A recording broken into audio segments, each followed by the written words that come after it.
to do my review on the book, The Illustrated Guide to Assistive Technology and Devices by Suzanne Rabatelli.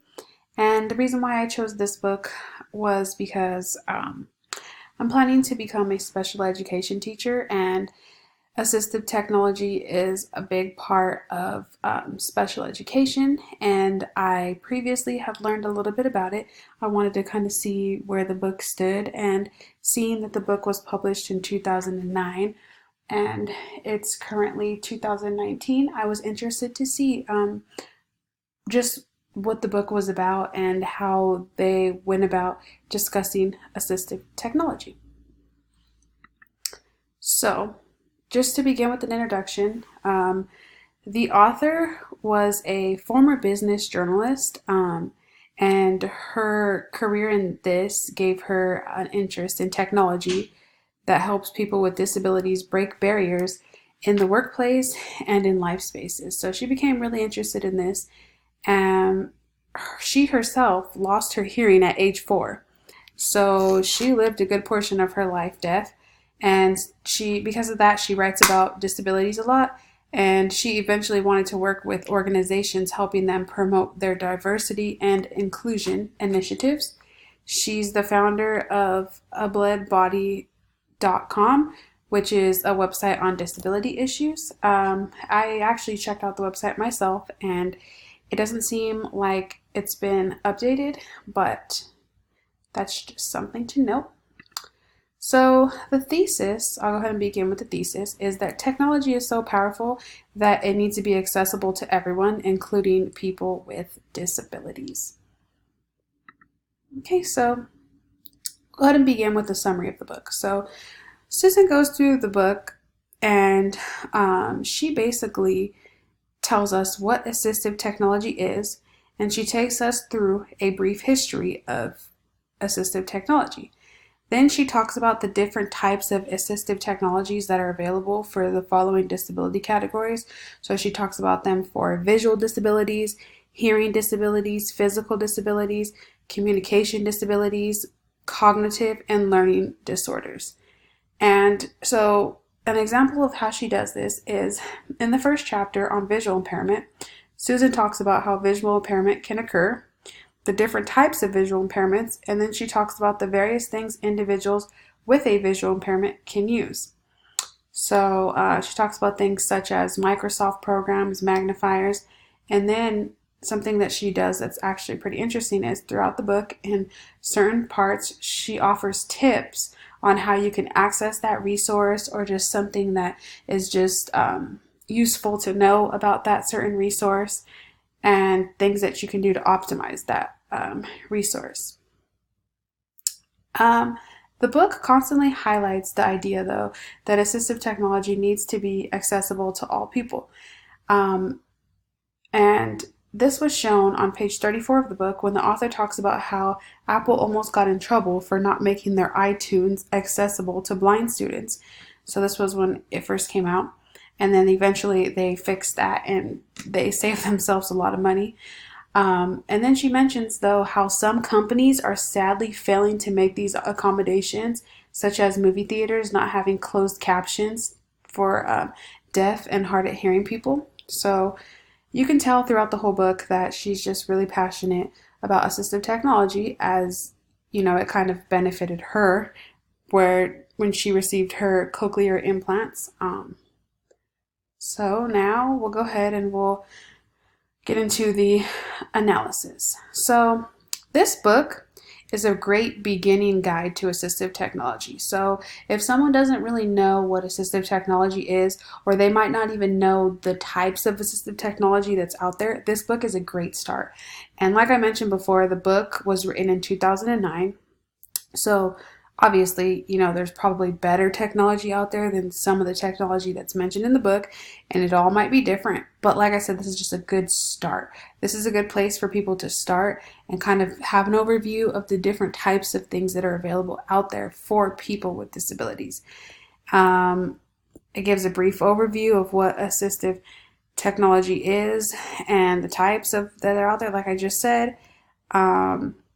And it goes briefly into disability law. So, some people might not be aware of disability law. Some people might know someone, have a family member that has a disability, and they're not exactly familiar with things like IDEA or ADA and stuff like that. So she briefly goes into this. She kind of introduces people to these things to where they can go out and they can do their own research. She doesn't go in depth on disability law, but she does talk about how certain businesses are required to provide employees with the type of assistive technology that they need. She talks about how you can get it through your insurance and stuff like that.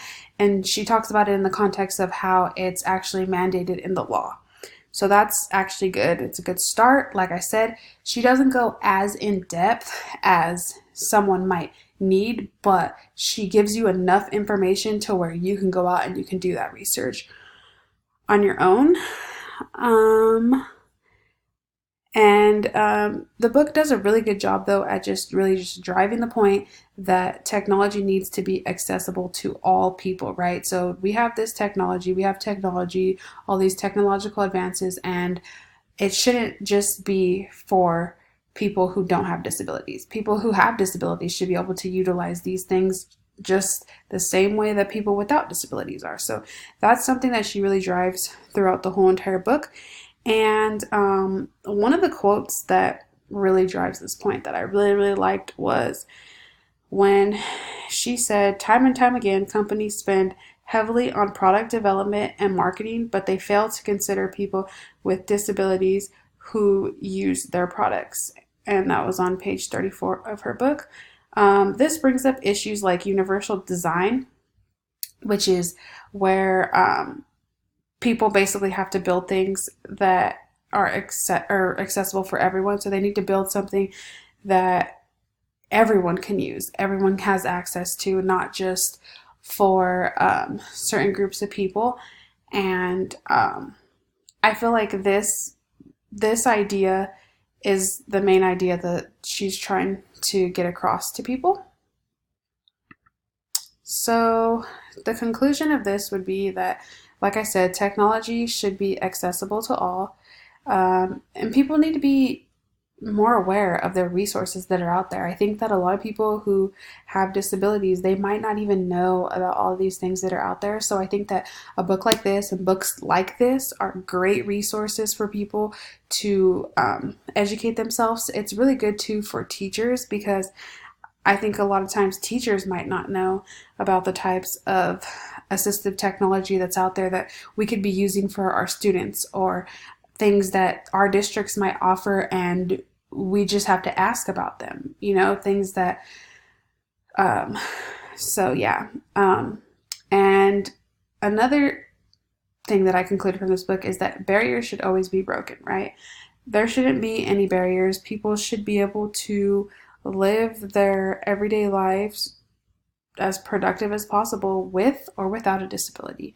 And in that, you should never stop educating yourself. So like I said, this book was written in 2009. And as I was going through the book, I realized that there's a lot of assistive technology in there, but some of it is, I don't want to say like completely outdated, but I know just from the district that I work in and stuff like that, that there's now better options out there. So you should always be looking into different types of assistive technology, especially if you have a disability, or if you know someone that has a disability, or you're a teacher, and though you might not have like full control over what assistive technology your students have access to, at least you know about the different types of assistive technology that's out there, so that if you have students in your class that come to your classroom with assistive technology, then you're familiar with the device that they're using or whatever it is, and you're able to utilize that in your classroom and incorporate it into your curriculum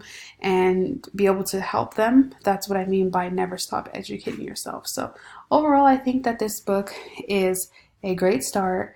I think that there's probably a lot more assistive technology that this book didn't cover, but it, like I said, it covered enough to where someone can go out there and do further research on their own. So maybe a certain disability that someone was interested in wasn't covered in this book. Well, now you know what assistive technology is, and you know there's different types out there that you can just go on your own and you can research it. You can look it up. Like, okay, I have this disability and I want to know what type of assistive technology is out there for me. And so you can go and do that now.